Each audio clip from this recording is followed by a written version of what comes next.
Photos of young innocent protesters that have been executed mercilessly with in the slums and different parts of this country are very devastating.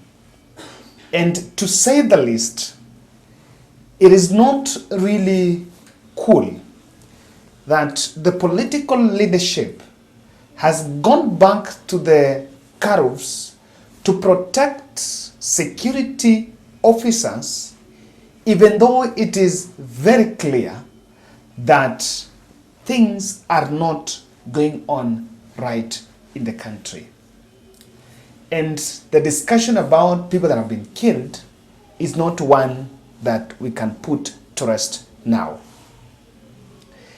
The plan and the tragedy that has befell this country is that those who are supposed to protect the people have even hatched another strategy to cover up, or rather to conceal, data on casualties of the protest through an internal circular that was shared within the security ranks, that they're not allowed to share the people that have been killed in the streets.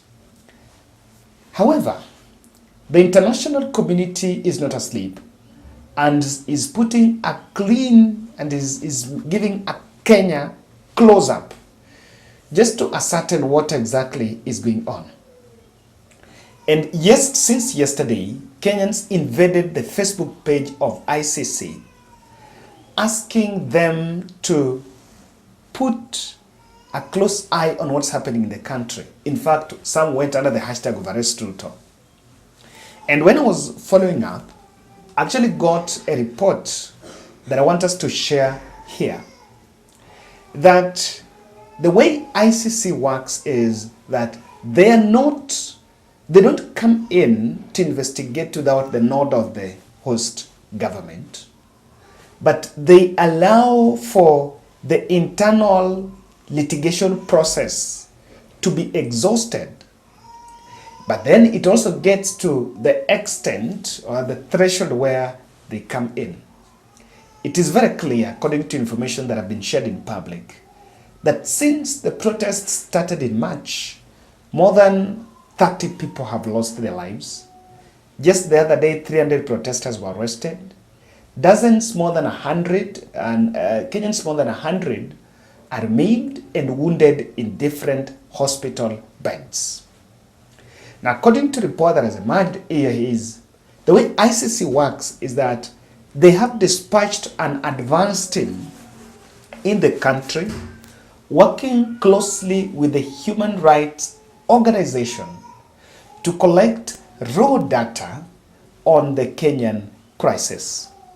And human rights organizations have been moving from one hospital to the other, trying to get from the hospitals and even body preservation centers, mortuaries, to collect data on Kenyans that have so far been killed, maimed, or injured. Apart from that, they also in field accompanying journalists there to get data and information and also a bit of the surveillance on what has really happened. And in this podcast, I want to give a big shout out to human rights organizations. I have quite a number of my friends and members of this channel that work for NGOs that have really been sharing classified information. And they've actually been saying that wait not for some of these human rights organizations that are with journalists, things would have really been worse. There are many instances where there is restraint from the law enforcement agencies simply because they are seeing the humanitarian organizations. By that, they don't fear the journalists because they find it, it's one they can fight in the public. But a data that has been collected or evidence that has been collected by human rights organization, the officers fear most than even that file footage that a journalist has taken. And they're saying that if you look at the way international media has been reporting this, the Kenyan crisis, they have been projecting Kenya as in crisis, not as that Kenya is in crisis in relation to the finance bill.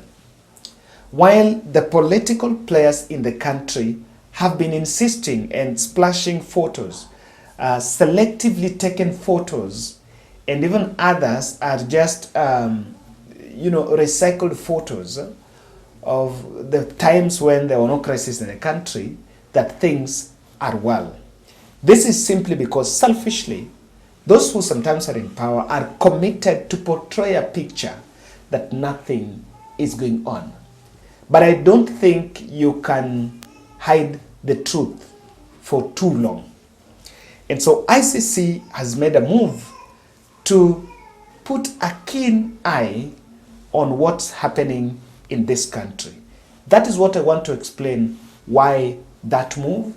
But before that, I want to humbly request you to subscribe to our channel.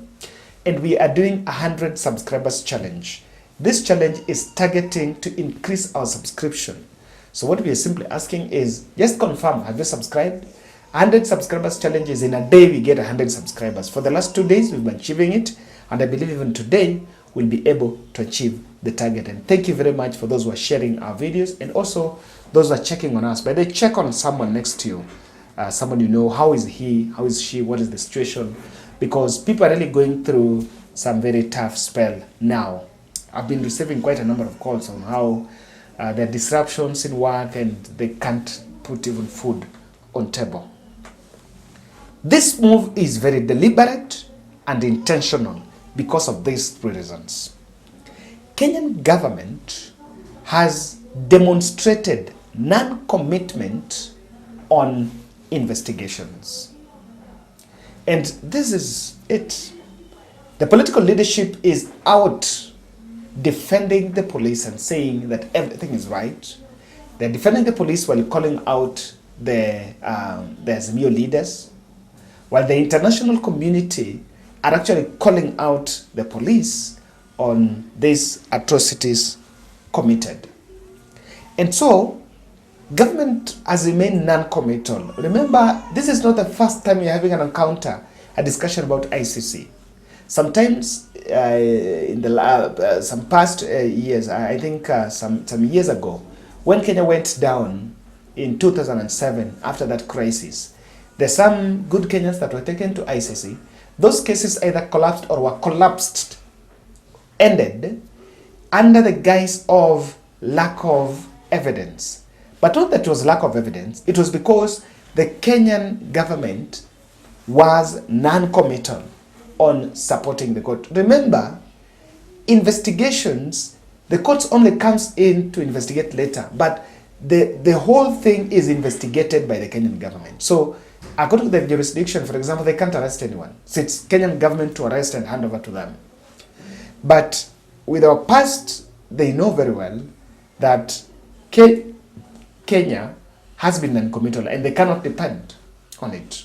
So if they take Kenyan situation as a crisis, that's why there is a need for that advance team.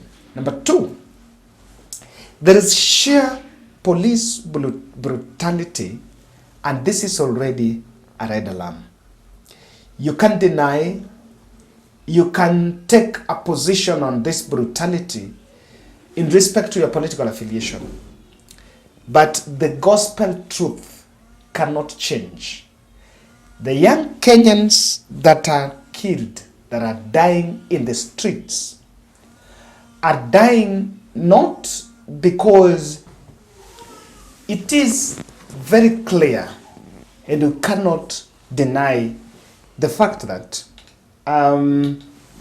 we cannot deny the fact that the police brutality that has been meted on innocent Kenyans has been raising the alarm. What we are saying here is someone is killing protesters.